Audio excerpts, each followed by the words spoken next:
Welcome. I just want to thank you all for coming and being part of this program over the last couple days. It's a great effort of both the Department of Transportation, our Department of Environment Conservation, and local governments and others, nonprofits and folks interested in sustainable transportation, which is an issue. Obviously, transportation has been front and center. The governor's leadership this year to look long-term to try to find a way to sustain the necessary transportation infrastructure improvements for decades to come as we move forward, and then the partnership to give the local communities like Nashville the option to do additional through referendum add-on to promote transportation efforts. Today I get the fun role and my pleasure to introduce our first speaker, and who's going to make some major announcements, and pleased that they're using the opportunity to do that here, and that introduce Mayor Megan Barry. She is the first mayor, female mayor of Nashville, was elected in August of 2015 in a runoff election. She's also the first member of the city council to become a mayor after serving on the city council. And she has, throughout her leadership, been willing to take on the tough issues and bring different stakeholders together, transportation being one of them, but education, affordable housing, made some announcements yesterday, race relations, also a lot of very tough issues that would be politically expedient not to touch, but looking at the long-term interest of the city as it grows to deal with those kinds of issues. And she's here this morning to talk about some transportation initiatives that the city and Metro Nashville are going to work on. But in addition to, on a personal note, her leadership at the city level, she's been a great ambassador and is out bringing stakeholders together out in the community. And she's also the mayor of Nashville, but this week she's the mayor of Smashville. Yeah. And while Vince Gill and Carrie Underwood might disagree, I think she's also the Predators' #1 fan. I've seen her at almost every game and playoff game this season. So as a little welcome, we wanted to invite you and present you as mayor of Smashville. Woo! Your Smashville t-shirt, if I can get this out. Let me see. Oh, I love it. This is awesome. Okay, so here, Bob, oh yeah, come on, we gotta lean over here. We gotta get pictures.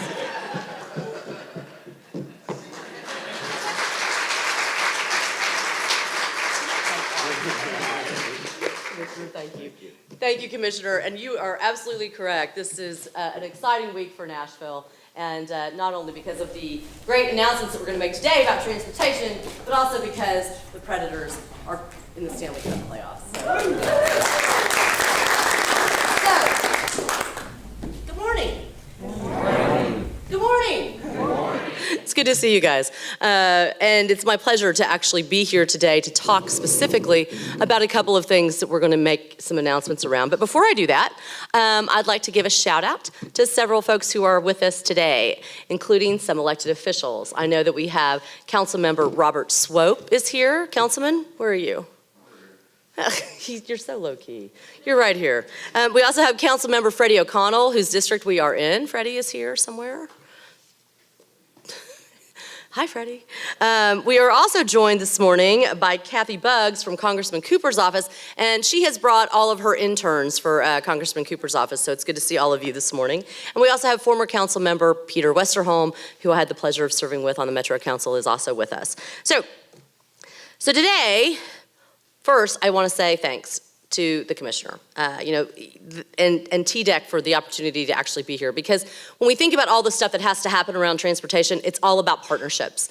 And we have absolutely formed a great partnership between this, TDEC and the city of Nashville and the commissioner to make all of this happen.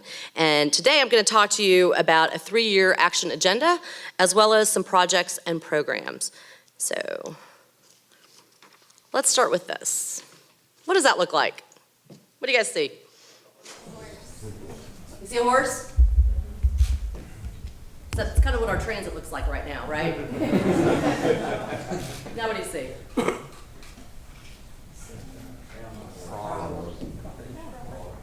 Do not say a horse on its side. Do you see a frog? So much about this transit conversation is about changing our perspective of what we think transit is and what we need to do and how to move it. So that's what our conversation is going to be about today when we think about all of that. So I want you to think about how you take this from being a horse to making it look more like a frog. And it's no shock that as we think about Nashville, we think about this. We think about growth. We all know we're growing. We all can see it, and you can see where we are projected to grow based on 2040 numbers. I talk all the time about the fact that we have 27 cranes in the air, and that last year we pulled close to $4 billion worth of codes permits. That means with all of that construction that is coming, we are also seeing people come. And when people come into a region, they have to be able to get around, because growth does not have to equal gridlock. And we cannot let it equal gridlock, and that's why this is so important. We have to be a 21st century transit-oriented city, and we can't wait any longer. You know, there have been a lot of opportunities throughout our history in Nashville where we have made the right choice at the right time, and embracing transit now is critical. Because if we look at this, and we look at our traffic and and what the MPO is predicting, our traffic is gonna look like this, the photo on the right, in 2040. So if you think it takes longer than 10 minutes now to get around, how many of y'all think it takes longer than 10 minutes? That used to be the best thing. I used to hear that all the time. It used to take me 10 minutes, now it takes me 20. Well, it's not gonna even take you 20 minutes. It's gonna take you a lot longer if we don't get this right. So today we're gonna talk a bit about a couple of things. And there's also a digital online report that you will get after this that you can see that this presentation is structured like the report. So I'm going to walk you through it a little bit. I'm going to talk to you a little bit about public transit and what we're doing around that in our transit action agenda. So as you know, I made the announcement at our State of Metro that we're going to build light rail. And I want to hear a clap for that. But building light rail is a journey. We can't put shovels in the ground in every place that we want to right now. So we also have to improve our existing public transit. And we're going to do that by improving our bus system. And we're also going to add to our commuter rail service. And we're going to clean our bus fleet. And we're also going to improve accessibility. And we'll talk a little bit more about that. Vision Zero has been a project and a great example of the community coming together. Vision Zero is the approach that we need to take to make sure that no pedestrian deaths ever happen. And we have intersections out there where we have identified the highest fatality routes. So Vision Zero is about making sure that we are not having those traffic fatalities. And streets for people. You know, our streets do a lot of things. Right now, they're very car friendly. But they need to be much more expansive on modalities. They need to be friendly for bikes, they need to be friendly for pedestrians, and they also need to be friendly for cars, because we know that people are not always going to get out of their cars. So we have to make sure that we have choices across our streets and using them appropriately. And we have to have connected transportation, and that comes with technology. We're going to talk a lot about technology and how that can help us. We think that will enhance a lot of our forms of transportation. But ultimately, I talk about this all the time. It's great to have a conversation. We have a lot of conversations in Nashville, but we actually have to get this done. And this is about getting this done. And getting it done means that we can't always wait to move, and we have to make sure that we're moving today. We have to reorient metro departments also to be much better about how we're going to deliver on this transportation today and also in the long term. So let me take you through the public transit piece of the chapter and the action items. So I talked a minute ago about better bus service. We have a bus system right now, but the bus system needs to be better. So we are increasing our frequency. One of the budget proposals for the Metro Council's consideration this year is also to make sure that we are extending some of the prosperity that we're seeing in the Gulch, in downtown, along the corridor, with the music circuit. So you know right now there's the green bus that drives around downtown that you can hop on and off of for free. What we are doing with that service is we're going to extend it up to the farmer's market. We're going to take a left and go down Jefferson Street. It will connect to Fisk with a terminus at TSU, and it will be free. using transit as a way to also energize economic and community engagement. We think that that will be key. It also gives an opportunity for our TSU, for Meharry, for Fisk, the folks who work there, who go to school there, the folks who live along Jefferson Street to get in and out of downtown more effectively. So that's exciting. We also have to make sure that we have more frequency. We hear that the most. We already have frequent service, meaning that it comes at least every 15 minutes during peak travel times on 5 of our routes, and those routes are on Gallatin, Nolensville, Charlotte, and Murfreesboro and West End. This year, with the extension of the Music City Circuit, we're also going to increase that frequency for Jefferson Street and also the Bordeaux area. And we're also going to build out our frequent transit network over the next few years until MTA's 14 busiest routes that serve 70% of our riders have that frequent service, which is also key.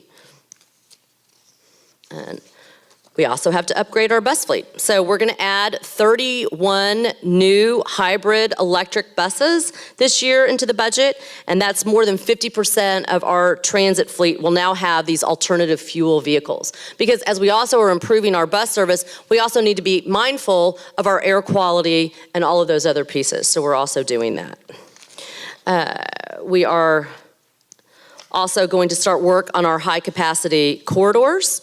And when we talk about high capacity corridors, those are the ones that were identified through all of the in-motion planning and all those plans that we have seen out there. So we're, as I mentioned, Gallatin Pike is going to be one of those high density corridors. But you can see here, to start work on all of this, we need to move.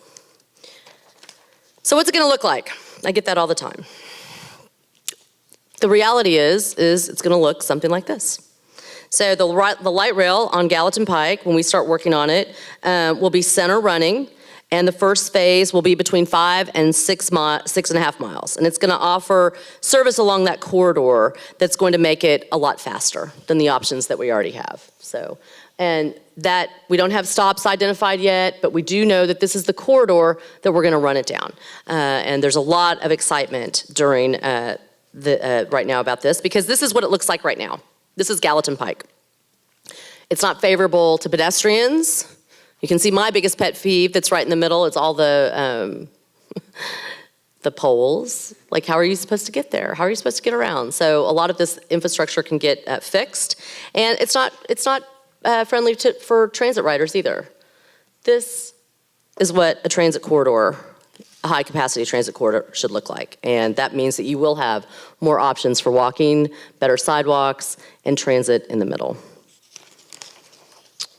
So, some of the action highlights around public transit are this. We have to build with urgency. We have to continually reduce our fatal crashes and improve our public safety, but we have to do this without taking shortcuts. And we're going to have to do these with some specific pieces around our high crash intersections, and this is the Vision Zero piece. And also by not compromising some of the capacity. So we have to have walkways, we've got to have sidewalk extensions, we've got to have protected bike lanes, and enhanced bus stops for that Vision Zero action item. We also have to expand our safe intersection program. We announced last year that we had identified those intersections that were not safe, and we've already made progress on realigning some of those intersections. That means making sure that the traffic signals are improved, the crosswalks are improved, the curb extensions are improved, and we're going to expand that to 10 more intersections this year. We also need to construct more sidewalks. I hear that the most. We're going to invest $30 million in building sidewalks again this year, and the budget also has $3 million additional dollars for sidewalks that are just connecting students to schools. Priority around making sure our kids can walk to school, priorities around making sure that those sidewalks are part of a larger transit network so that those sidewalks are actually connecting people to transit is critical. And we're going to build more sidewalks through streamlined processes and regulation and more partnerships, making sure that we have complete streets as well. And Public Works, Mark Sturdivant, who's from Public Works, is with us today. This has been one of Mark's big big yeses. He wants to make sure that we're doing these complete streets and we're also including those sidewalks. We also know that we can create safer neighborhoods. And when I talk about creating safer neighborhoods, there's many layers to this. One of those includes traffic calming programs, making sure that we have the ability to do that. So we're doing some piloting right now by creating walking districts and also developing some safety education campaigns. And anytime we can do a pilot like that and see how it works, then it gives us an opportunity to expand that to the whole city. Vision Zero, we have a couple of case studies that I want to walk you through. The first is Lower Broad. There are two projects that we are working on specifically this year, Lower Broad and Envision Nolensville. And I think they are great examples of how you can come together to make pedestrian safety much improved in our city. How many of y'all have been down on Broadway? So you guys are familiar with this, right? First of all, it doesn't look that attractive. Right? This is kind of our tourist destination for Nashville, and we have these sidewalks that we've had to put some safety mechanisms up by creating a metal barrier, trying to do the best that we can. I can tell you that when people are imbibing, they sometimes don't see the curb there. So that's not great for safety. So we actually have to make sure that we are figuring out how to improve the safety for the pedestrians who are walking through there. This summer, we're actually gonna pilot a sidewalk extension. And that sidewalk extension is gonna be on the north side of Lower Broadway between 3rd Avenue and 4th Avenue. And it's gonna have these protective barriers and also some pedestrian seating. So we're gonna pilot it, we're gonna try it out. This is gonna be temporary to see what works in this space. You can see the metal barriers are gone, but there's still a barrier there that looks much more attractive because we still don't want pedestrians crossing in the middle of the street. And that was why we created those barriers, because also when people are imbibing, sometimes they don't pay attention to where they're crossing. You also will notice that earlier this year, in order to make pedestrian safety a little bit better downtown, we created the crosswalks that are all cross all at once. And so that was also something to try to improve pedestrian safety. Another example of improving this is Nolensville Pike. We had a conversation yesterday about just the whole corridor of Nolensville Pike, and not only its resurgence and economic growth, but also this opportunity that we have right now to create more safety along that route and improving that. We've actually had conversations, and Conexión Americas has helped lead some of those on envisioning Nolensville Pike. And we have started to retrofit Nolensville Pike to improve that pedestrian safety. You can see somebody there who's just walking along. There are no sidewalks, or they're blocked with utility poles often. So, there's this sidewalk over here, but you can't even walk on it.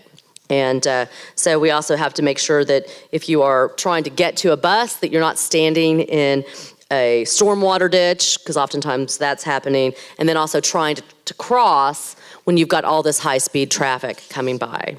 So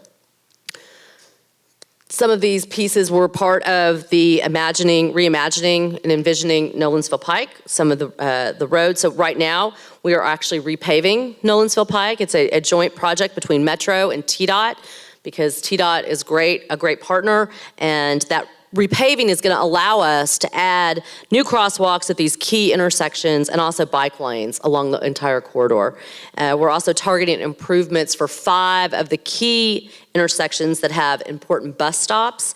Those improvements are going to include relocating the bus stops closer to the intersections, also providing new bus shelters, real-time digital signage. You see that on some of our corridors. Right now it's on Charlotte. You're gonna have much more high visibility crosswalks. I always think, I cross oftentimes, there's a crosswalk that takes me up to Hillsborough Village through Magnolia, and people have to stop, they have to see you. I always think it's my job to help train them that there are pedestrians in the middle of the thing, so I'm always like walking and doing this. So far, so good. But I think having those high visibility crosswalks is really important, because we have to train people to also see pedestrians. And we're also going to have new signals for those pedestrian crossings, because I think that really helps as well.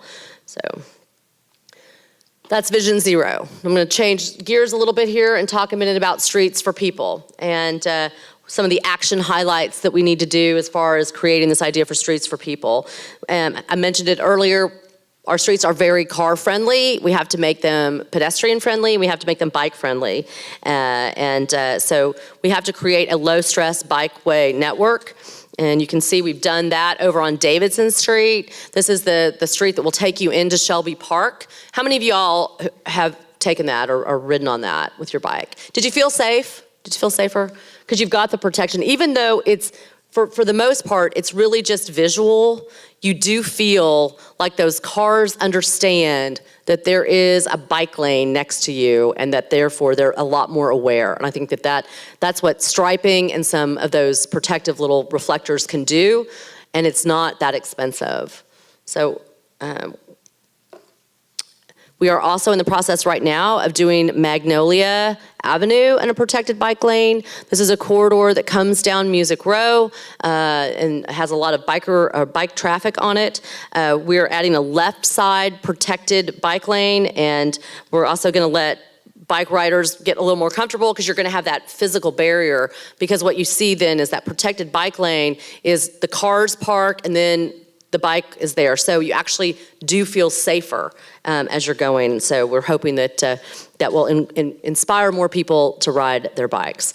I know that my husband, who is an avid bike rider who bikes to school at Vanderbilt many days, will be very excited about that. So we also have to ensure that we have safe routes to schools. And I mentioned that before. We put $3 million in the capital improvement budget, the spending plan, to make sure that we are creating those networks so that our kids can actually walk to school. How many of you all walked to school when you were a kid? How many of you let your kids walk to school now? I see 2 hands. Not good. Partly because this is a bigger conversation about making sure our kids are healthy and getting an opportunity to have a little exercise. I was over and did a walk to school about 2 weeks ago where we took kids from Casey Holmes and we walked over and crossed probably 3 blocks or 4 blocks is what we walked. And it was great. The kids, first of all, these kids at 7:45 in the morning had expandable energy, right? They were so excited and they were so happy to be just being physical, so that by the time they actually got to school, they were a little more calm, a little bit more centered because they'd had that physical activity. So connecting our kids to those schools is really key. And you can see at Croft Middle School, we're doing some sidewalk improvements over there so that those kids can actually get there. We also have to remove barriers to walking, and that means going back to those pictures I showed you earlier with all of those telephone poles, making sure that we are not putting objects in sidewalks so that if you have limited mobility, that you can't get around, and that's really key. So we're working on that. That as every time, Mark knows this because we work with NES, every time there's a discussion about how we can bury a pole, how we can get rid of a pole, how we cannot add another pole, we are on that because we really believe that Nashville, as part of our overall planning for the future, hopefully one day will be pole-less. Now, I probably won't live to see it, but we're talking about a vision here. So, connecting transportation then is also the chapter that I want to highlight some of the action items. Again, going back and ensuring that optimal use of our streets and making sure that we are using them to the best of our ability. We last year had a challenge to Public Works to sync all of our traffic lights, to start with that as a way to improve some of that throughput. We updated 550 of our 850 traffic signals last year, and we're going to continue to do that, updating those signals. We're starting with 41 intersections along Murfreesboro Pike, which also includes some pedestrian improvements and some transit safety issues. So you'll see that. It's going to be from Murfreesboro Pike, from Lafayette to Bell Road. And the best part is that once it's completed, our MTA buses on this corridor are going to have that signal priority because actually they'll be able to talk to the signals. So meaning green lights are going to be extended to allow buses to remain on time or to catch up as they're coming through to get back on schedule. My husband always used to say, there is something worse than a late bus, and that's an early bus because you don't even know it came. So you're going to have all of these new traffic signal controls. You're going to have signal equipment. You're going to have new fiber along the whole corridor, pedestrian improvements at 39 intersection, real-time signage on the bus shelters, and queue jumps at 4 of those intersections. And that's going to start in August of 2017, and we hope to have it completed by January of 2019. So Nashville Complete Trips, we're trying to create that way to think about things as a transit network. So if you're walking to someplace to get onto transit and making sure that you've got the complete trip, 91,000 people commute into Nashville each day, and another 258,000 people live and work in Davidson County. So people are getting around Nashville in lots of different ways. And so we have to make sure that we're giving residents options that they may not even be aware of. So oftentimes they don't know what the options are, so everybody drives. How many of y'all drove here today? How many of you carpooled? Yay, carpoolers. How many of you rode your bike? How many of you walked? Okay, you guys continue to be my transit problem.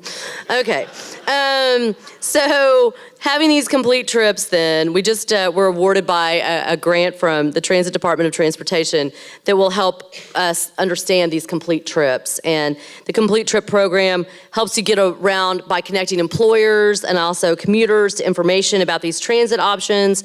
Tells you how to use the bus, tells you how to use a bike, tells you the benefits of flex scheduling and commuting. It tells you how to find bike parking, if you need a facility for a shower after you've taken a bike, where to park and ride, and more. We do think that there is a huge component here about educating people as well, because if you are educated about your options, you might be more likely to take them. This is an example of the travel management that Hill Center is doing to all of their tenants. So they're sending this out and saying, hey, Hill Center, here are some ways that you might be able to think differently. So we're also trying to find those options and opportunities to work with people in the private sector. Because again, knowing government cannot do all this by itself. We're trying to expand different innovative transportation options, and that means making sure that we have transportation network companies that can provide some mobility on demand services, and we're piloting that as well. More car sharing opportunities. MTA plans to launch the Mobility on Demand program later this year. That's going to allow the MTA buses to respond to demand in a certain area or to run these hybrid routes that will have scheduled stops, but also improvised stops for on-demand pickups and drop-offs. We expect to launch that in October, so you'll see that as well. And finally, it is really about getting it done. We're paving. We're reorienting for more short-term projects. We're pushing for more transit-oriented development, and we're going to have that transit referendum, and we can talk more about that because that's going to be key to all of this. But because we all ultimately have to rally around a common vision on this, and that means making sure that we all have one focus. So with that, part of this action agenda is to establish a division of transportation as part of public works. We believe that we have to have this encapsulated in one place. It helps us innovate quickly, it helps us expand and implement, and it helps us move more quickly, which everybody is clamoring for. So having this new division of transportation within our public works department is going to be key. I said at the beginning that growth doesn't have to equal gridlock, and I think that it won't if we get on this. I think it will if we don't. That's why it's so important for all of us to use these opportunities when we're looking at how we're going to use our land to make sure that we are absolutely focused on how the transit is going to work and vice versa. We have Nashville Next. We have all of that input that came into that. We have our 25-year comprehensive plan that incorporates all of the vision from 18,000 of our citizens, and we have to continue to make sure we're implementing that. You can look at some of this when we look at how you use transit-oriented, complete streets in places that already exist that are pedestrian-friendly. This is over in 12th South. We want to make sure we keep our neighborhoods, have their unique character, and we also want to make sure that people are taking transit. We have to make sure that we're delivering outstanding roadways. I'm now going to go back to the commissioner and say thank you. One of the things that we fought really hard with this year was the Improve Act. The Improve Act, because of some new revenue generation, will allow us to have more money to fund roads and bridges repair, which is critical. The first thing that some of those dollars are going to be able to do for us is to repave 440. So how many of you all drive on 440? How many of you think it's horrible? Yeah, we're going to be able to repave it. So that is going to be exciting. We are also dedicating $35 million for paving to increase the percentage of our roads up to the good condition, up to 70% good condition. That would be up from 66% last year, so we're making those improvements as well. And we have to pass that referendum. And we have to make sure that the Improve Act that allows us now to go to the voters to have the local option can get this done. We will have a referendum in 2018. And when we get to that point, I will be back to all of you because I'm gonna need your help. The good news for us is that 71% of the people out there who wanted public transportation initiatives that were on the ballot passed them because people know how important this is. And if you look at how these are kind of playing out in different places, you oftentimes have a lot of ballot initiatives that go on. Well, transportation ballot initiatives are passing at twice the rate of other ballot initiatives, and I think we need to keep that in mind. But when it comes down to it, it really is about this. You know, we go back to that horse and we go back to that frog. It's ultimately about how you all choose to see things. So what do you guys see? What do you see over here? What do you see over here? Who can't see the 45? Anybody? I'm sorry, you're colorblind. So you see 25, you see 45. What do you see there?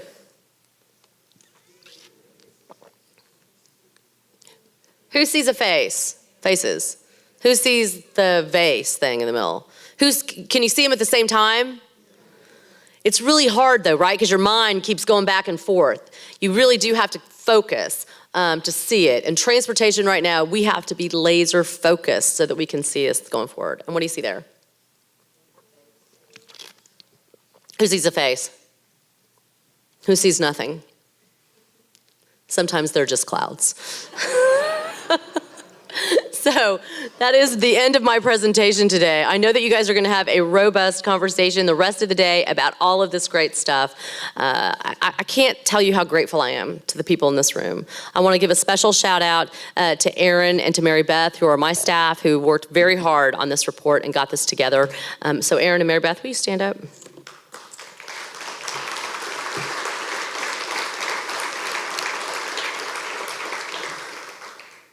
Thank you. And Commissioner, thank you so much. I look forward to taking my pred stuff, and I look forward to the next round of games. So, Sean, are we done? Yep. Okay, guys, thank you so much.